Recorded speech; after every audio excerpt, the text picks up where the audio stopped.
اعوذ باللہ من الشیطان الرجیم بسم اللہ الرحمن الرحیم۔ الحمدللہ، یہ نماز ظہر کے بعد جو ہمارا یہ درس کا سلسلہ ہے، اس میں یہ حضرت مولانا اشرف علی تھانوی رحمہ اللہ، ایک بہت بڑے بزرگ جنہیں حکیم الامت کے نام سے لقب دیا جاتا ہے، ان کی یہ کتاب ہے، اور اس میں انہوں نے ان چیزوں کو، ان صفات کو اور ان خصوصیات کو جمع کیا ہے جو ایک مسلمان کی زندگی میں ہونی چاہیے، اور چند ایسی برائیوں کا تذکرہ کیا ہے جو مسلمان کی زندگی میں نہیں ہونی چاہیے۔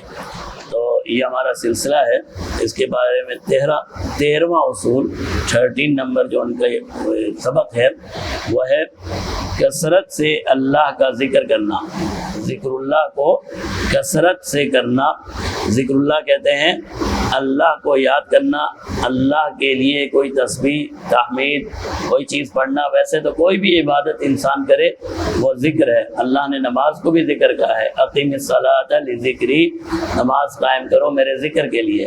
تو کوئی بھی نیک عمل وہ ذکر ہے، لیکن عام طور پر ذکر کا لفظ استعمال کیا جاتا ہے جب انسان زبان سے کوئی وظیفہ یا اللہ کے نام کی کوئی تسبیح پڑھتا ہے تو اس کو ہم ذکر سے تعبیر کرتے ہیں۔ تو قرآن کریم میں اللہ رب العزت نے ذکر کے بے شمار فائدے ذکر کیے ہیں۔ یہ آیت جو ہم نے پڑھی، اللہ فرماتے ہیں الذین یذکرون اللہ قیاما وقعودا وعلی جنوبہم، اللہ نے تعریف کی ہے کہ عقل مند لوگ کون ہیں۔ اللہ فرماتے ہیں وہ لوگ جو اللہ کو یاد کرتے ہیں قیام کی حالت میں بھی، بیٹھنے کی حالت میں بھی، اور لیٹنے کی حالت میں، وہ لوگ کامیاب ہیں۔ اس کے بعد اگلی آیت کا انہوں نے ترجمہ ذکر کیا ہے، اے انسان اپنے رب کو یاد کیا کرو، خواہ اپنے دل میں ہو، یعنی آہستہ آواز سے، عاجزی اور خوف کے ساتھ، خواہ زور تیز آواز کی ہو، اسی عاجزی اور خوف کے ساتھ ہو، صبح و شام، یعنی ہمیشہ ہمیشہ۔ اور ہمیشہ کا مطلب یہ ہے غفلت والوں سے مت ہو جانا۔ تو حضرت تھانوی فرماتے ہیں بہت زور زور سے ذکر کرنا یہ کوئی ثواب کا کام نہیں ہے، بہت تیز آواز میں ذکر کرنا یہ کوئی اس کو ثواب سمجھے تو یہ ثواب کا کام نہیں ہے۔ لیکن اگر کوئی بزرگ جو شریعت کا پابند ہو علاج کے طور پر بتا دیں تو جائز ہے۔ اگر آپ کا کوئی تصوف کا سلسلہ ہے اور کسی بزرگ کے ساتھ آپ منسلک ہیں اور اس بزرگ نے آپ کو علاج ہی یہ بتایا ہے کہ تیرا علاج یہ ہے کہ تو زور زور سے ذکر کیا کر، تو اس وقت زور زور سے ذکر کرنا چاہیے۔ فرمایا اس سے بعضوں کے دلوں پر تیز آواز میں ذکر کرنے سے بعض انسانوں کے دلوں میں زیادہ اثر ہوتا ہے، لیکن تیز آواز میں ذکر کرنے کے وقت اس بات کا بھی خیال رکھے کہ کسی دوسرے کی عبادت میں یا کسی کی نیند میں خلل نہ پڑے۔ اگر اس طرح کا کوئی معاملہ ہوگا تو ذکر کرنے والا گناہ گار ہوگا۔ ابھی ہم اس کا خیال نہیں کرتے، ہم یہ کرتے ہیں کہ اگر جیسے آج کل کے ماحول ہے تو تلاوت اگر ہم کر رہے ہوں تو تیز تیز آواز میں تلاوت شروع کر دیتے ہیں، ساتھ ہی کوئی نماز پڑھ رہا ہوتا ہے تو وہ قرات بھول جاتا ہے۔ تو ایسی صورتحال میں ہمیں تیز آواز میں قرات نہیں کرنی چاہیے، آہستہ آواز میں کرنی چاہیے تاکہ اس کی نماز میں خلل واقع نہ ہو۔ اسی طرح کوئی سو رہا ہے، شوہر ذکر کرنا چاہتا ہے، بیوی سو رہی ہے، بچے سو رہے ہیں، یا آپ کسی سفر میں کسی ساتھی کے ساتھ وہ سویا ہوا ہے اور آپ اٹھ گئے اور آپ نے اللہ اللہ کرنا شروع کر دیا زور زور سے، اس کی نیند خراب ہو گئی تو یہ اس کو آپ نے تکلیف دی۔ حضرت تھانوی فرماتے ہیں ذکر تو ہو گیا لیکن ساتھ ساتھ گناہ بھی ہوا کہ ایک مسلمان کو آپ نے تکلیف دی۔ اسی طرح ایک آیت کا ذکر کرتے ہیں سورہ نور کی، مسجدوں میں فی بیوت اذن اللہ، مسجدوں میں ایسے لوگ ہیں جو اللہ کی پاکیزگی بیان کرتے رہتے ہیں، ان کو نہ کسی چیز کا خریدنا غفلت میں ڈالتا ہے اور نہ کسی چیز کا بیچنا اللہ کی یاد سے غافل کرتا ہے، اور نماز پڑھتے ہیں اور زکوٰۃ دیتے ہیں۔ دوسری آیت میں فرمایا اور اللہ کی یاد بہت بڑی چیز ہے، وَلَذِكْرُ اللَّهِ اکبر، اللہ کی یاد بہت بڑی چیز ہے۔ حضرت تھانوی فرماتے ہیں یعنی اس میں بہت بڑی فضیلت ہے۔ اور پھر فرماتے ہیں یا ایھا الذین آمنوا اذکروا اللہ ذکرا کثیرا، اے ایمان والو تم کثرت سے اللہ کا ذکر کیا کرو۔ تو یہ کچھ آیات کا تذکرہ کیا ہے، اور پھر احادیث میں جو ذکر کے فضائل آئے ہیں ان کو بھی بیان کرتے ہوئے فرمایا۔ حضرت ابو موسیٰ اشعری رضی اللہ تعالیٰ عنہ روایت کرتے ہیں کہ رسول اللہ صلی اللہ علیہ وسلم نے فرمایا، جو شخص اپنے پروردگار کو اللہ کا ذکر کرتا ہے اور وہ شخص جو ذکر نہیں کرتا، ان دونوں کی حالت مردہ اور زندہ جیسی ہے۔ یعنی وہ شخص جو اللہ کا ذکر کرتا ہے وہ زندہ ہے، اور جو شخص اللہ کا ذکر نہیں کرتا اس کی مثال مردے کی ہے، کیونکہ روح کی زندگی بھی اللہ کی یاد ہے۔ جیسے انسان کے جسم کے اندر ایک روح ہے، وہ انسان کی زندگی ہے، اگر روح نکل جائے تو جسم کسی کام کا نہیں ہے۔ تو کہتے ہیں روح کی بھی ایک روح ہے، آپ کی روح تو وہ روح ہے جو اللہ نے ڈالی ہے، اس روح کی بھی ایک روح ہے، اور وہ روح ہے اللہ کا ذکر۔ جب انسان اللہ کا ذکر نہیں کرتا تو اس کی روح مر جاتی ہے، پھر وہ چلتا ہے، پھرتا ہے، ہر کام کرتا ہے، لیکن مثال اس کی ایسی ہے جیسے کہ وہ مردہ ہے۔ حضرت ابو ہریرہ رضی اللہ تعالیٰ عنہ سے روایت ہے، رسول اللہ صلی اللہ علیہ وسلم نے فرمایا کہ اللہ تعالیٰ ارشاد فرماتے ہیں کہ میں اپنے بندے کے ساتھ ہوتا ہوں جب وہ میرا ذکر کرتا ہے، اگر وہ میرا ذکر اپنے دل میں کرتا ہے تو میں بھی اسے اپنے دل میں یاد کرتا ہوں، اور اگر وہ لوگوں کے سامنے کسی مجلس میں میرا ذکر کرتا ہے تو میں ایسی مجلس میں اس کا ذکر کرتا ہوں جو اس کی مجلس سے بہتر ہوتا ہے، یعنی فرشتوں اور انبیاء کے مجمع میں اس کا ذکر کرتا ہوں۔ تو اللہ تعالیٰ کے، حضرت تھانوی فرماتے ہیں، اللہ تعالیٰ کے دل میں یاد کرنے کا مطلب یہ نہیں ہے جیسے ہمارا دل ہے ہم اس میں یاد کرتے ہیں تو یہی مطلب ہے، بلکہ مطلب یہ ہے اس یاد کی کسی کو خبر نہیں ہوتی، پھر اللہ اسے ایسے یاد کرتے ہیں کہ فرشتوں کو بھی معلوم نہیں ہوتا کہ اللہ کسے یاد کر رہے ہیں۔ اور دوسری حالت جس میں وہ مجلس میں، جیسے ہم پڑھتے ہیں سب مل کے ذکر کر رہے ہوتے ہیں، تو مجلس میں اگر وہ ذکر یاد کرتا ہے تو اللہ ایسے مجمع میں اس کا یاد کرتے ہیں جو اس مجمع سے بہتر ہے۔ تو حضرت تھانوی فرماتے ہیں یہ بیان ہے ایسی مجلس کا جس میں جناب نبی کریم صلی اللہ علیہ وسلم موجود نہ ہو۔ آپ صلی اللہ علیہ وسلم بہرحال تمام فرشتوں سے اور تمام مخلوقات سے اعلیٰ ہیں۔ جب آپ صلی اللہ علیہ وسلم اس دنیا میں حیات تھے اور آپ صلی اللہ علیہ وسلم کی مجلس میں کوئی ذکر کرتا تھا تو پھر ایسی مجلس تو دنیا کی کوئی ہو ہی نہیں سکتی تھی کہ آپ صلی اللہ علیہ وسلم کے ساتھ مل کر اس نے اللہ کا ذکر کیا۔ ہاں، ہم اور آپ ایسے ہیں کہ اللہ فرماتے ہیں جب تم مجھے مجلس میں یاد کرتے ہو میں تمہاری مجلس سے اچھی مجلس میں تمہیں یاد کرتا ہوں۔ تو فرماتے ہیں یہ ضروری نہیں ہے کہ اس مجلس کا ہر شخص دنیا کے ہر شخص سے اچھا ہو۔ اگر دنیا میں کوئی ایسی مجلس ہو ذکر کی ہو جس میں جناب نبی کریم صلی اللہ علیہ وسلم تشریف فرما ہوتے ہوں، جیسے کہ اس زمانے میں جب آپ حیات تھے تو ایسی مجلس منعقد ہوا کرتی تھی، تو کوئی فرشتہ یا کوئی انبیاء جناب نبی کریم صلی اللہ علیہ وسلم سے افضل ہو جائے، اس سے یہ لازم نہیں آتا۔ سب سے زیادہ افضل اور بہتر تو پیارے محبوب صلی اللہ علیہ وسلم کی ذات ہے۔ تو عبداللہ بن بصر رضی اللہ تعالیٰ عنہ سے روایت ہے کہ ایک شخص نے عرض کی، یا رسول اللہ، شرعی اعمال، احکامات، دین کی باتیں بہت زیادہ ہو گئی ہیں، دین بہت چیزوں کا حکم دیتا ہے اور نفلی عبادات بھی بہت زیادہ ہو گئی ہیں، کیونکہ تاکیدی اعمال بھی بہت ہیں۔ مطلب یہ کہ ثواب کے کام، اجر اور ثواب کے کام اتنے ہیں کہ سب کو یاد رکھنا اور سب پر عمل کرنا مشکل ہے۔ وہ کہنے لگے آپ اتنے ہمیں نیکیوں کی اتنے راستے بتائے ہیں، آپ نے اتنے راستے آپ نے نیکیوں کے بتائے ہیں کہ یاد رکھنا مشکل ہو گیا، نیکی کے کتنے زیادہ راستے اور ہمیں نظر ہی نہیں آتے، اللہ معاف فرمائے۔ صحابی کہہ رہے ہیں نیکی کے اتنے زیادہ راستے ہیں کہ بندہ کس پر عمل کرے کسے چھوڑے فیصلہ ہی نہیں کر پاتا، اور آج ہم کہتے ہیں یار نیکی کا راستہ ملتا ہی نہیں ہے، کتنی تبدیلی آ گئی ہے۔ تو فرماتے ہیں کہ مطلب یہ ہے کہ ثواب اور اجر کے کام اتنے زیادہ ہیں کہ سب کو یاد رکھنا اور سب پر عمل کرنا بہت مشکل ہے، اس لیے آپ مجھے تو کوئی ایسی چیز بتلا دیجئے جس کی میں پابندی کروں اور وہ سب اعمال کے بدلے میں کافی ہو جائے۔ فرماتے ہیں اتنی نیکیوں کے کام ہیں مجھے یاد ہی نہیں رہتے، مجھے تو ایک عمل بتا دیں میں وہ عمل کروں ساری نیکیوں سے آگے نکل جاؤں۔ تو آپ صلی اللہ علیہ وسلم نے فرمایا ایک چیز کی پابندی کر لو کہ تمہاری زبان اللہ کے ذکر سے تر رہے، یعنی ہمیشہ زبان سے اللہ کا ذکر کرتے رہو۔ تو ذکر ایک ایسی عبادت ہے جو تمام عبادتوں کی بنیاد ہے۔ جب یہ انسان ذکر کرتا ہے تو گویا کہ ہر قسم کی عبادت کر رہا ہے۔ حضرت عبداللہ بن عمر رضی اللہ تعالیٰ عنہ فرماتے ہیں، حضرت عبداللہ بن عباس رضی اللہ تعالیٰ عنہ کی روایت ہے کہ رسول اللہ صلی اللہ علیہ وسلم نے فرمایا کہ شیطان انسان کے دل سے چمٹا ہوا بیٹھا رہتا ہے، انسان کے دل میں قبضہ کر کے بیٹھا رہتا ہے۔ دل میں قبضہ کرنے کا مطلب یہ ہے کہ اس کے اندر وسوسے ڈالتا رہتا ہے، اسے پریشان کرتا رہتا ہے، کبھی اس گناہ کی طرف کبھی اس گناہ کی طرف، انسان کے دل میں چمٹا رہتا ہے، بیٹھا رہتا ہے۔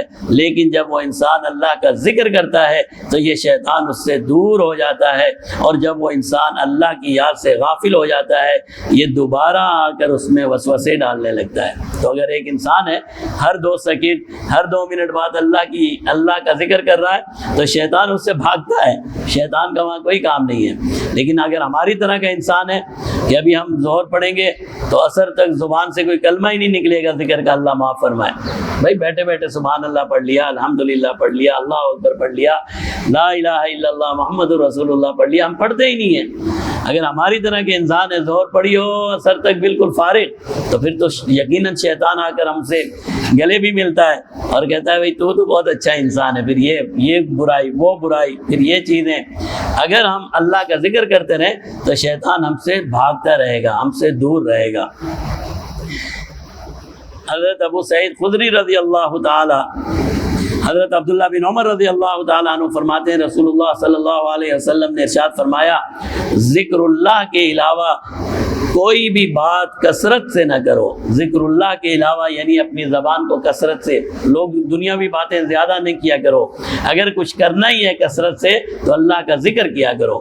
ذکر کے علاوہ کسی بات کو طویل نہ کیا کرو، کیونکہ ذکر اللہ کے علاوہ بہت کلام کرنا، باتیں کثرت سے کرنا دل میں سختی پیدا کر دیتا ہے، اور اللہ سے دور، سب سے زیادہ دور وہ دل ہے جس کے اندر سختی آ جائے۔ تو معلوم یہ ہوتا ہے کہ ذکر اللہ سے دل میں نرمی پیدا ہوتی ہے، اور نرم دل اللہ کو پسند ہے۔ ابو سعید خدری رضی اللہ تعالیٰ عنہ فرماتے ہیں رسول اللہ صلی اللہ علیہ وسلم نے فرمایا بہت سے لوگ دنیا میں ایسے ہیں جو نرم نرم بستروں پر اللہ کا ذکر کرتے ہوں گے۔ اس حدیث کا مطلب یہ ہے کہ ذکر اللہ کے لیے اپنی آسائش اور آرام کو چھوڑنا ضروری نہیں ہے۔ اگر اللہ نے آسائش اور آرام دے رکھا ہے اس حالت میں بھی اللہ کا ذکر کرنا انسان کو فائدہ دیتا ہے، بلکہ اور زیادہ اللہ اس انسان کی قدر فرماتے ہیں کہ بھائی دیکھو آسائشوں میں، آرام میں بھی اس نے مجھے یاد رکھا ہے۔ مصیبت میں تو ہر کوئی اللہ اللہ کرتا ہے، آسائش اور آرام میں اللہ اللہ کرنا اصل میں یہ کمال ہے۔ اگر ہمارے اوپر کوئی مصیبت آ جائے وہ تو پھر ویسے ہی ہم بھاگتے ہیں ادھر ادھر، کوئی تعویذ مل جائے، کوئی وظیفہ مل جائے، کوئی یہ مل جائے۔ آسائش اور آرام میں یاد کرنا یہ انسان کا کمال ہے۔ فرمایا بہت سے لوگ ایسے ہیں دنیا میں نرم نرم بستروں پر اللہ کا ذکر کرتے ہوں گے، اور اللہ تعالیٰ اس ذکر کی بدولت انہیں جنت کے اعلیٰ درجات میں داخل فرمائے گا۔ حضرت تھانوی فرماتے ہیں یعنی کوئی مسلمان یوں نہ سمجھے جب تک وہ آسائش نہ چھوڑے گا اور دنیا کی راحت اور آرام کے سامان نہیں چھوڑے گا، ذکر اللہ کا اسے فائدہ نہیں ہوگا۔ اس حدیث سے پتہ چلتا ہے ذکر اللہ اس سے بھی فائدہ دیتا ہے۔ اب انسان کو کتنا ذکر کرنا چاہیے؟ حضرت عبداللہ بن عباس رضی اللہ تعالیٰ عنہ کی روایت ہے رسول اللہ صلی اللہ علیہ وسلم نے فرمایا اتنا ذکر کرو، اتنا ذکر کرو کہ منافق یعنی بددین لوگ جو دین سے دور ہیں وہ تمہارے بارے میں کہنے لگے یہ تو مکار معلوم ہوتا ہے، وہ کہنے لگے یہ تو مکار معلوم ہوتا ہے، جب جاؤ سبحان اللہ پڑھ رہا تھا، جب جاؤ الحمدللہ پڑھ رہا تھا، جب جاؤ الحمدللہ۔ اللہ یہ ڈرامے باز ہے، یہ لوگوں کو دیکھ کے ذکر شروع کر دیتا ہے، حالانکہ آپ لوگوں کو دیکھ کے نہیں کر رہے ہوتے، آپ کثرت سے کر رہے ہوتے ہیں۔ تو بھائی جب انسان کثرت سے کر رہا ہوگا، جب بھی کوئی آئے گا تو وہ تو آگے سے ذکر ہی کر رہا ہوگا نا۔ تو پھر لوگ جو بددین ہوتے ہیں وہ کہتے ہیں یار یہ ڈرامے باز لگتا ہے، جب اس کے پاس جاؤ یہ ذکر کر رہا ہوتا ہے۔ تو ڈرامہ باز سمجھیں، سمجھنے دیں، کسی کو سمجھنے کی وجہ سے ہم اللہ کا ذکر نہیں چھوڑ سکتے۔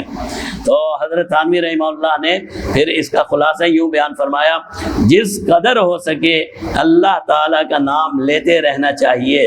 قرآن اور حدیث ہمیں اسی کا حکم دیتا ہے، اور یہی کام فضیلت اور ثواب کا ہے، اور اللہ کا احسان اتنا کہ یہ کام کوئی مشکل نہیں ہے، بالکل آسان کام ہے۔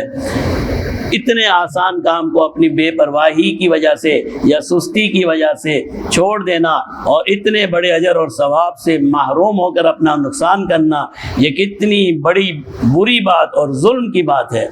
اللہ تعالیٰ کے نام لیتے رہنے میں نہ کسی گنتی کی قید ہے، نہ وقت کی قید ہے۔ نہ اللہ نے یہ فرمایا کہ 1000 دفعہ ذکر کرو گے تو میں مانوں گا، اللہ نے فرمایا 1 دفعہ بھی کہو گے تو اس کا بھی اجر اور ثواب ہے۔ کوئی گنتی نہیں ہے، جتنا کہہ سکتے ہو کہو۔ نہ کوئی وقت کی پابندی ہے، نہ تسبیح رکھنے کی ضرورت ہے، نہ زور زور سے آواز نکالنے کی ضرورت ہے، نہ وضو کی ضرورت ہے، نہ قبلے کی طرف منہ کرنے کی ضرورت ہے، نہ کسی خاص جگہ کی ضرورت ہے، نہ ایک طرح سے بیٹھنے کی ضرورت ہے۔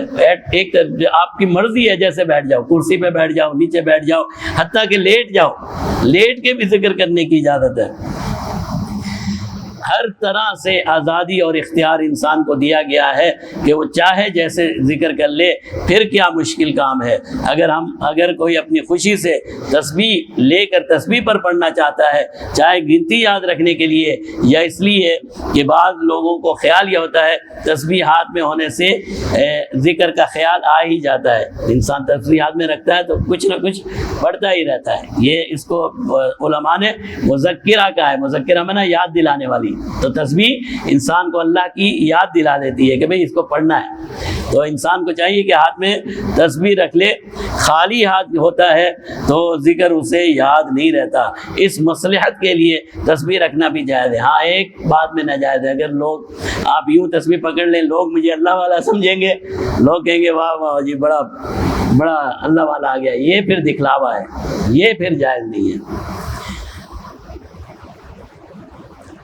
اس مصلحت کے لیے وہ تسبیح رکھتا ہے کہ اسے ذکر یاد رہے، تو پھر اسے تسبیح رکھنی چاہیے۔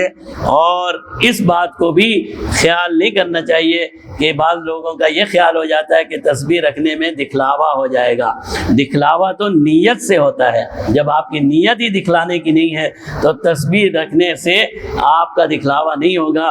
ہاں جب آپ یہ نیت کر لیں کہ دیکھنے والے مجھے بزرگ سمجھیں گے، پھر تسبیح پکڑیں تو پھر یہ دکھلاوا ہو جائے گا۔ اگر یہ نیت نہ ہو تو دکھلاوا نہیں ہے، اس کو دکھلاوا سمجھنا اور ایسے وہموں کی وجہ سے ذکر چھوڑ دینا، یہ بھی شیطان کا دھوکہ ہے۔ شیطان کو پتہ ہے جب تک اس کے تسبیح ہاتھ میں یہ پڑھتا رہے گا، پھر شیطان آپ کا خیر خواہ بن کے آئے گا، کہے گا یار یہ تسبیح تو دکھلاوا ہو جاتا ہے، تسبیح جیب میں ڈال لے۔ اب تو اللہ کے لیے ذکر کر رہا ہے نا، لوگوں کے لیے تھوڑی کر رہا ہے کہ تو نے تسبیح پکڑ رکھی ہے۔ تو آپ نے شیطان کی بات میں آ کے تسبیح جیب میں رکھ لی، پتہ چلا کہ وہ ذکر بھی بھول گئے۔ تو یہ شیطان کا وہم، یہ شیطان کا ہیلہ ہے کہ وہ آپ کو تسبیح سے دور کر دیتا ہے۔ حضرت تھانوی فرماتے ہیں دکھاوا ہے یا نہیں ہے، اس کا تعلق نیت سے ہے، تسبیح سے نہیں ہے۔ ایک شیطان بہکاوا یہ بھی دیتا ہے کہ وہ انسان کو یہ کہتا ہے کہ تو دنیا کے کاموں میں پھنسا ہوا ہے اور تو دکان میں بیٹھا ہوا ہے، دکان میں بیٹھنے سے یا دنیا کے کام کرتے ہوئے اللہ کا نام لینے سے کیا فائدہ ہوگا؟ بھائی پہلے دکان بند کر، مسجد جا، پھر ذکر کر۔ اب وہ اتنا آدمی تو فارغ نہیں ہے، وہ بیچارہ کیا کرے، اس نے کمانا بھی تو ہے، تو وہ ذکر ہی چھوڑ دیتا ہے۔ تو حضرت تھانوی فرماتے ہیں یہ بھی ایک دھوکہ ہے، خوب سمجھ لو یہ بات غلط ہے۔ جب نیت دل سے کر لی کہ ہم اللہ کے لیے ذکر کر رہے ہیں اور اللہ کے لیے اللہ کا نام لینا شروع کر دیا، اس کے بعد اگر دل دوسری طرف بھی چلا جائے لیکن نیت نہ بدلے تو برابر ثواب ملتا رہے گا۔ آپ دکان میں بیٹھے ہوئے ہیں، آپ نے نیت کی میں اللہ کا ذکر کرتا ہوں، آپ نے ذکر شروع کر دیا، کوئی کسٹمر آ گیا، اس نے کوئی چیز مانگی، آپ نے وہ چیز اس کو دے دی، پھر ذکر شروع کر دیا، پھر کوئی اور آ گیا، آپ نے بات چیت کی، پھر ذکر شروع کر دیا۔ ایک دفعہ نیت کر لی تو اب جتنا آپ ذکر کریں گے، چاہے توڑ کے کر رہے ہیں، جب تک آپ نیت نہیں بدلیں گے آپ کا ذکر شمار ہوتا رہے گا۔ ہر دفعہ نیت کرنے کی بھی ضرورت نہیں، آسان کام ہے ذکر کرنا۔ البتہ دل کو ذکر کی طرف متوجہ رکھنے کی کوشش کرے، فضول قصوں میں نہ پڑ جائے اور زیادہ بات چیت سے پرہیز کرے، تو یہ ذکر میں بہتری کا باعث بنتا ہے۔ تو اللہ نے کتنا آسان ہمارے لیے کر دیا ہے کہ ذکر کرنا۔ آخر میں حضرت تھانوی رحمہ اللہ فرماتے ہیں، اب بطور مثال میں کچھ آسان اور مختصر ذکر کے طریقے بھی آپ کے سامنے رکھتا ہوں۔ نمبر 1 یہ لا الہ الا اللہ پڑھتے رہیے، لا الہ الا اللہ اور محمد الرسول اللہ پڑھتے رہیے، سبحان اللہ پڑھیے، الحمدللہ پڑھیے، اللہ اکبر پڑھیے، لا حول ولا قوت الا باللہ پڑھیے، استغفر اللہ واتوب الیہ، یہ پڑھتے رہیے۔ درود شریف جس کے کئی طریقوں سے وارد ہوا ہے، جو بھی درود آپ کو یاد ہو یا پسند آتا ہو وہ درود پڑھتے رہیے۔ سب سے ہلکا اور سب سے آسان درود یہ ہے، اللہم صلی علی محمد وعلی آل محمد، 4 لفظ ہیں بس، اللہم صلی علی محمد وعلی آل محمد، بس اتنا یہ پڑھتے رہیں گے تو ہمارا ذکر جناب نبی کریم صلی اللہ علیہ وسلم کی محفل میں بھی رہے گا اور اللہ کی رحمتیں بھی ہم پر نازل ہوتی رہیں گی۔ اللہ تعالی ہم سب کو توفیق عطا فرمائے۔ الحمد للہ رب العالمین الرحمن الرحیم مالک یوم الدین، اللہم صلی وبارک علی محمد وعلی آلہ وصحبہ اجمعین، اللہم انت السلام ومنک السلام وتبارک ربنا وتعالیت یا ذا الجلال والاکرام۔ یا الہ العالمین، جو کچھ پڑھا یا اللہ، جو کچھ سنا اس پر عمل کرنے کی توفیق عطا فرما دے۔ یا الہ العالمین، قرآن کی آیات اور احادیث کی تشریح میں کوئی خامی اور غلطی ہو گئی تو یا اللہ محض اپنے فضل و کرم سے ہماری غلطیوں کو معاف فرما دے۔ یا اللہ ہم سب کو علم دین عطا فرما دے۔ یا اللہ ہم سب کو ذکر کی توفیق عطا فرما دے۔ یا الہ العالمین، جس طرح تو نے ہمیں ایمان کی دولت سے نوازا ہے، یا اللہ اپنے فضل و کرم سے ہماری زبان کو اپنے ذکر کی طرف راغب فرما دے۔ یا اللہ ہمارے دل کی ساری توجہ اپنی طرف مبذول فرما لیں۔ یا اللہ ہمارے دلوں کو اپنی معرفت سے اور رحمت دو عالم صلی اللہ علیہ وسلم کی محبت سے منور فرما دے۔ یا الہ العالمین ہماری اولاد کو نیک اور صالح فرما دے۔ یا الہ العالمین ہمارے اہل خانہ، ہمارے والدین، ہماری اولادیں، بہن بھائی، رشتہ دار، اعزاء اقربا، یا اللہ پوری امت کی اصلاح فرما دے۔ یا اللہ ہم سب کو ذکر کی طرف راغب فرما دے۔ یا الہ العالمین ذکر کرنا ہمارے لیے آسان فرما دے۔ یا الہ العالمین رمضان المبارک کی رحمتیں، مغفرتیں، بخششیں، یا اللہ لیلۃ القدر کی رات صحت اور عافیت کے ساتھ عبادت میں گزارنے کی توفیق عطا فرما دے۔ اللہم صلی علی سیدنا محمد النبی الامی وعلی آلہ وسلم تسلیما۔ ربنا تقبل منا انک انت السمیع العلیم وتب علینا انک انت التواب الرحیم، وصلی اللہ وسلم علی سیدنا محمد وعلی آلہ واصحابہ اجمعین، آمین برحمتک یا ارحم الراحمین۔